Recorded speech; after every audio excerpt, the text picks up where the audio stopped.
They call it Jukai, the Sea of Trees, nestled at the base of Mount Fuji. But the moniker doesn't capture the weight of the air here. As you step beneath the dense canopy, a profound, immediate silence descends. It isn't just quiet, it's an active vacuum, a dead zone where the normal sounds of life, birds, insects, wind, are systematically devoured. This silence is the first thing the forest offers you, a deafening absence that begins to press in on your chest, making your own heartbeat sound impossibly loud, a drum against the stillness. The ground beneath your feet is rugged, a battlefield of ancient volcanic rock hidden beneath a thick carpet of vibrant, unsettling green moss. The trees themselves, gnarled, twisted, and seemingly angry, grow in chaotic clusters, their roots not descending, but snaking across the surface like grasping, bony fingers.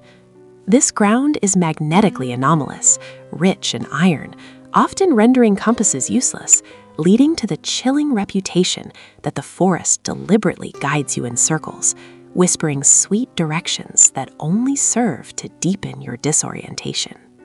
Look closely, and you will see the trails.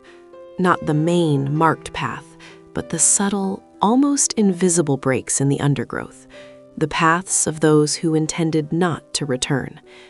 They are delineated, sometimes, by brightly colored plastic tape tied to branches.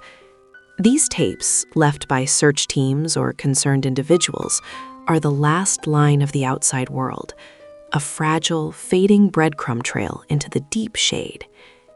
When you see a length of tape cut or purposefully wrapped around the trunk, you know the walkers surrendered their connection to the surface long ago. It's often said that Aokigahara breathes. This chilling metaphor stems from the strange acoustic properties here. Because of the density and the irregular terrain, sound does not travel normally. It becomes muffled, distorted, absorbed. Instead of typical wind noise, you hear a low, continuous rumble, a deep vibrational sigh that seems to rise from the earth itself. It feels like the entire ecosystem is inhaling slowly, drawing the life and light out of the air around you, awaiting your addition to its vast, silent expanse.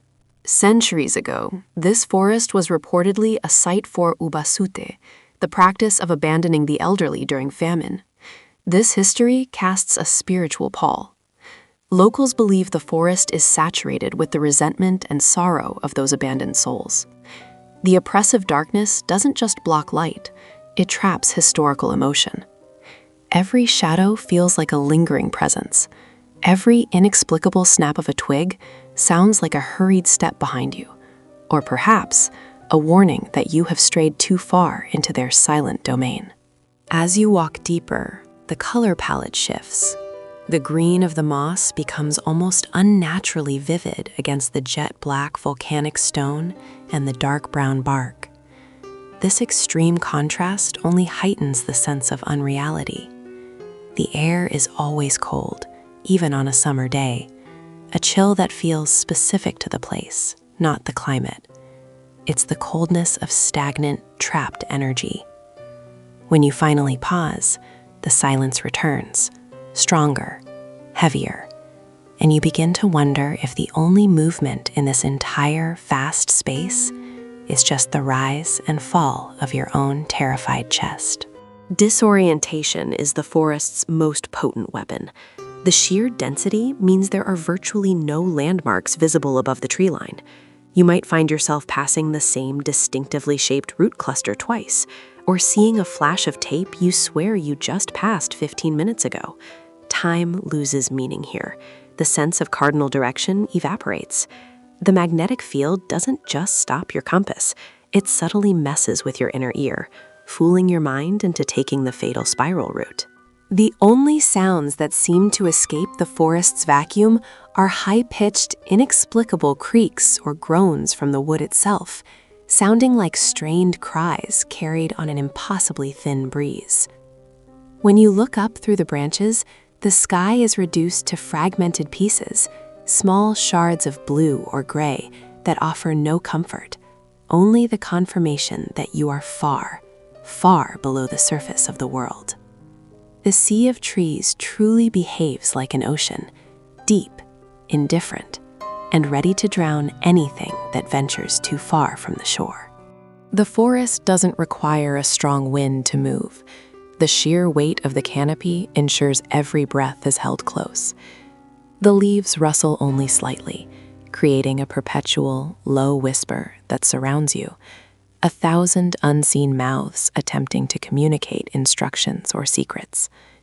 If you listen long enough, isolated words might seem to form, just below the threshold of comprehension, urging you further inward, promising release or final quietude, echoing the deep historical sorrow trapped in the volcanic stone.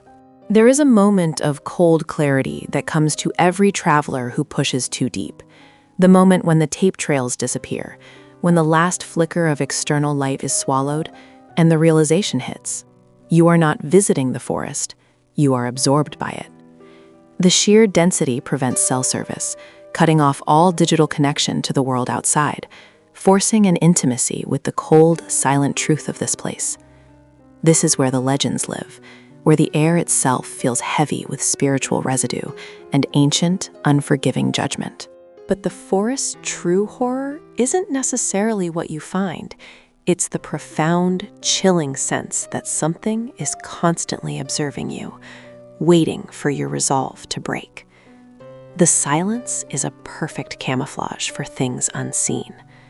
You feel the slow, methodical pressure to join the quiet, to surrender to the pervasive dark green shroud. It is a terrifying intimacy with absolute isolation, the ultimate realization that the world you knew is utterly inaccessible, and only the breathing forest remains your sole witness. The sea of trees whispers to those who listen, drawing them into its embrace with promises of quietude. If you enjoyed this journey into the profound silence of Aokigahara, please don't forget to like and subscribe for more updates on mysterious and forbidden places across the globe. Let the forest hold its secrets, and let us seek out the next shadow. The silence begins again, waiting for the next disturbance.